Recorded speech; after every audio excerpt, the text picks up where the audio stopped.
Abu Ibrahim Woyla dilahirkan tahun 1919 di Kampung Pasi Aceh, Kecamatan Woyla, Kabupaten Aceh Barat dengan nama lengkap Tengku Ibrahim bin Tengku Sulaiman bin Tengku Husein. Pendidikan formal yang diselesaikan Abu Ibrahim Woyla hanya sekolah rakyat (SR), selebihnya menempuh pendidikan dayah pesantren selama hampir 25 tahun. Selama hidup, Abu Ibrahim Woyla pernah belajar selama 12 tahun pada Syekh Mahmud, ulama asal Lokna, Aceh Besar yang kemudian mendirikan Dayah Bustanul Huda di Blangpidi, Aceh Barat Daya.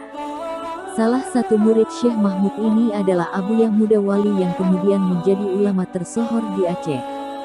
Selain itu Abu Ibrahim Woyla juga pernah belajar pada Abu Calang, Muhammad Arsyad, dan Tengku Bilyatin Suak bersama rekan seangkatannya yang bernama Tengku Adnan Bakongan. Setelah Abu Yah Muda Wali kembali dari Makkah dan membuka Dayah Darussalam di Labuhan Haji, Aceh Selatan, maka Abu Ibrahim Woyla kembali belajar kepada Abu Yah Muda Wali selama 2 tahun untuk memperdalam tarekat Naqsyabandiyah. Selesai belajar kepada Abu Yah Muda Wali, Abu Ibrahim Woyla kembali ke kampungnya di Pasi Aceh. Tak lama setelah kembali ke kampung halaman, Abu Ibrahim Woyla mulai mengembara tanpa seorang pun yang tahu kemana tujuannya. Menurut seorang menantunya yang bernama Tengku Nasruddin, Abu Ibrahim Woyla pernah menghilang sebanyak 3 kali selama hidupnya. Pertama sekali selama 2 bulan, kedua kali selama 2 tahun, dan ketiga selama 4 tahun. Setelah menghilang untuk ketiga kalinya, kemudian Abu Ibrahim Woyla kembali ke keluarganya dengan kondisi rambut dan tubuh yang tidak terurus. Karena kondisinya yang seperti itu maka banyak orang yang menganggap kalau Abu Ibrahim Woyla sudah tidak waras lagi. Sejak kecil Abu Ibrahim Woyla dikenal sebagai sosok yang pendiam, ia hanya berkomunikasi jika ada yang perlu disampaikan. Hal ini menyebabkan orang lain tidak berani menanyakan hal-hal aneh yang dilakukannya. Di masa hidupnya, Abu Ibrahim Woyla dikenal sangat suka berjalan kaki. Suatu ketika ada seorang tetangganya yang bernama Tengku Muhammad Kurdi Syam sedang menaiki mobil dari Tulunung ke Melaboh. Di tengah jalan ia bertemu dengan Abu Ibrahim Woyla dan mengajaknya untuk ikut naik mobil bersamanya. Ketika itu Abu Ibrahim Woyla menolaknya dan Tengku Muhammad Kurdi Syam langsung melanjutkan perjalanannya ke Melaboh. Ketika tiba di Melaboh, ternyata Abu Ibrahim Woyla telah tiba lebih dulu padahal ketika di perjalanan tidak ada mobil lain yang memotong laju mobil Tengku Muhammad Kurdi Syam.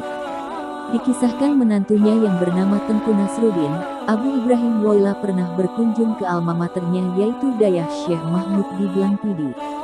Ketika itu ia minta disediakan sepiring nasi untuk sarapan, tapi diberitahukan oleh bahwa tidak tersedia lauk apapun lagi di dapur. Abu Ibrahim Woyla kemudian menjawab bahwa ia bisa makan hanya dengan lauk telur, dan diminta kepada santri tadi untuk mengecek persediaan di dapur.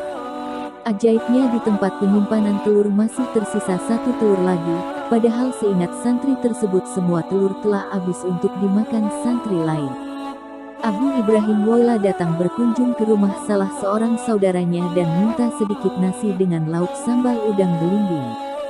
Istri tuan rumah memberitahukan kepada suaminya bahwa pohon belimbing di rumah mereka tidak ada buahnya tapi sang suami tetap berkeras agar istrinya tersebut mengecek ulang pohon belimbing tersebut. Ketika diperiksa kembali, terlihat bahwa pohon belimbing tersebut memiliki 3 buah belimbing yang cukup untuk membuat sambal seperti yang diminta Abu Ibrahim Woyla.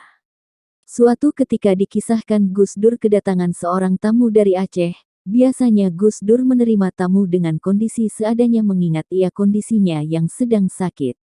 Berbeda dengan biasanya, sebelum tamu tersebut diminta masuk ke dalam rumahnya, Gus Dur buru-buru berganti pakaian dengan pakaian rapi seperti akan menyambut Hari Raya Idul Fitri.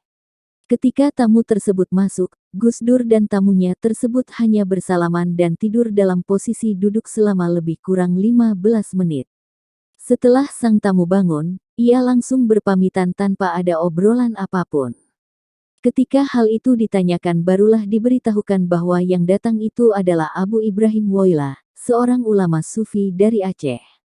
Ketika tsunami atau smog melanda Aceh pada tahun 2004, diceritakan beberapa orang bahwa Abu Ibrahim Woyla telah memberitahukan hal itu melalui isyarat. Salah satu di antaranya dikatakan bahwa air akan naik setinggi pohon kelapa. Hal ini dikatakan kepada salah satu muridnya yang bernama Mukhlis yang sekarang bermukim di Dayah Bustanul Huda atau Dayah Pulo Iye, Desa Dayah Baro, Jalang. Cerita lainnya, 15 hari sebelum tsunami murid-murid Abu Ibrahim Woyla telah diperintahkan untuk menjauhi pantai. Abu Ibrahim Woyla wafat pada hari Sabtu, tanggal 18 Juli tahun 2009 pukul 16 waktu Indonesia Barat pada usia 90 tahun. Ia dimakamkan di Desa Pasi Aceh, Kecamatan Woyla Induk, Aceh Barat. Hingga saat ini, makam Abu Ibrahim Woyla masih ramai dikunjungi masyarakat sebagai tanda penghormatan kepadanya.